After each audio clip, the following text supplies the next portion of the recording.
James Cameron 70 வயதாகும் பிரபல ஆங்கில பட இயக்குனர், ஹாலிவுட் திரைப்படத்தின் மிக முக்கியமான இயக்குநரில் ஒருவர். 70 வயதாகும் இவர் பல புகழ்பெற்ற புகைப்படங்கள், உலக மெகா வசூல் திரைப்படங்கள், for example Titanic, Avatar, true life, terminator போன்ற பல வெற்றி படங்களை இயக்கியவர். தற்போது அமெரிக்காவில் வசித்து வருகிறார், அமெரிக்கா நியூ ஜெர்சியில் வசித்து வருகிறார்.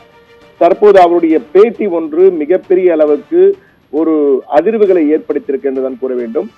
ட்ரம்ப் முகத்தை, அமெரிக்க அதிபர் ட்ரம்பின் முகத்தை தினந்தோறும் நாளிதழ்களில் என்னால் பார்க்க முடியவில்லை, பயங்கரமாக இருக்கிறது. அவருடைய ஒவ்வொரு செயலும் நடவடிக்கையும் அது குறித்து ஒவ்வொரு நாளும் தலைப்பு செய்தியாக வந்து கொண்டிருப்பதும் பார்க்கவே அருவருக்கத்தக்கதாக இருக்கிறது. எனவே இந்த நாட்டில் வாழ்வதற்கு பயமாக இருக்கிறது, பாதுகாப்பற்ற சூழ்நிலையில் இருப்பது போல் உணர்கிறேன். நான் உலகமே அமெரிக்காவில் இருக்கிறது, சுதந்திரமாக இருக்கிறேன் என்று நம்பிக்கொண்டிருந்தேன். ஆனால் தற்பொழுது இங்கு இருப்பதற்கே பாதுகாப்பற்ற ஒரு நிலையில் நான் வாழ்வது போல உணர்கிறேன். எனவே என் குடும்பத்துடன் நான் நாட்டை விட்டே வெளியேறப் போகிறேன் என்ற வகையிலே ஒரு கருத்தினை தெரிவித்திருக்கிறார். ஏற்கனவே தமிழகத்தில் கூட நான் இந்த தமிழகத்தை விட்டு வெளியேற போறேன், அமெரிக்கா போய்விட போறேன், வெளிநாட்டுக்கு போக போறேன் என்று சில நடிகர்கள் கூறியதெல்லாம் நாம் நினைவில் இருக்கலாம். அது அரசியல் தொடர்பாக இருந்தது. ஆனால் தற்பொழுதும் அமெரிக்காவிலும் அந்த அரசியல் வந்திருக்கிறது. ஜேம்ஸ் கேமரூன் தன்னுடைய நாட்டு அதிபர், அதாவது கனடாவை சேர்ந்தவர்.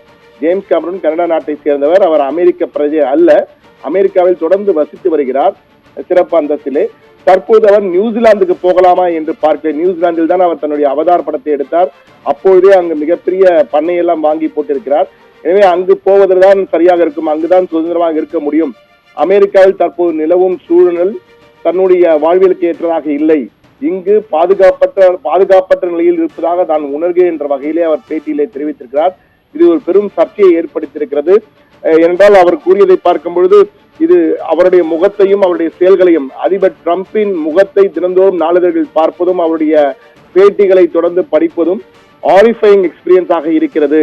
அது மட்டுமல்ல, ஒரு வாகன கார் விபத்தினை தொடர்ந்து அந்த விபத்தினை பார்த்து கொண்டிருந்தால் எப்படி உளவியல் ரீதியாக பாதிக்கப்படுவனோ அது போன்ற ஒரு பாதிப்பை என்னால் உணர முடிகிறது அவரது முகத்தையும் செயலையும் பார்க்கும்போது என ட்ரம்பின் மீது ஒரு கடுமையான விமர்சனத்தை வைத்திருக்கிறார். இதனால் அமெரிக்காவில் இருந்து வெளியேறி நான் நியூசிலாந்திற்கு போக முடிவெடுத்திருக்கேன் குடும்பத்துடன். ஆனால் மிகப்பெரிய செலவு ஆகும், இருந்தாலும் எனக்கு அமைதி மிக தேவை என்பதால் நான் போகிறேன் என்ற வகையிலே அவர் கூறியிருப்பது தற்போது ஹாலிவுட் வட்டாரத்தில் மட்டுமல்ல, திரைத்துறையில் மட்டுமல்ல, அங்குள்ள அமெரிக்க பிரபலங்கள் மத்தியிலேயே ஒரு அதிர்வுகளை ஏற்படுத்தியிருக்க ஒரு பிரபல இயக்குனர் இது போன்ற ஒரு கருத்தினை தெரிவித்திருப்பது. ட்ரம்புக்கு எதிராக விமர்சனங்கள் தினந்தோறும் அதிகமாகிக் கொண்டே வருகிறது. குறிப்பாக விவிஐபிகள் பலர் இது போன்ற கருத்துக்களை தெரிவித்து வருகிறார்கள். நேற்று கூட அமெரிக்காவில் இரவிலே அந்த நமக்கு இரவு அவர்களுக்கு பகலாக இருந்த பொழுது அமெரிக்க அதிபரும் உக்ரைன் அதிபரும் சந்தித்தார்கள்.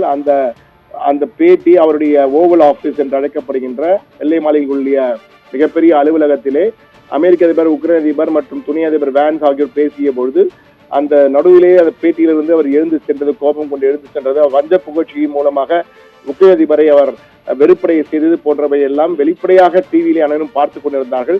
எனவே ட்ரம்பின் செய்கைகள் நாள்தோறும் விமர்சனங்கள், தலைப்புச் செய்திகளாக மட்டுமல்ல விமர்சன செய்திகளாகவும் மாறிக்கொண்டிருக்கிறது என்பதை மறுக்க முடியாது.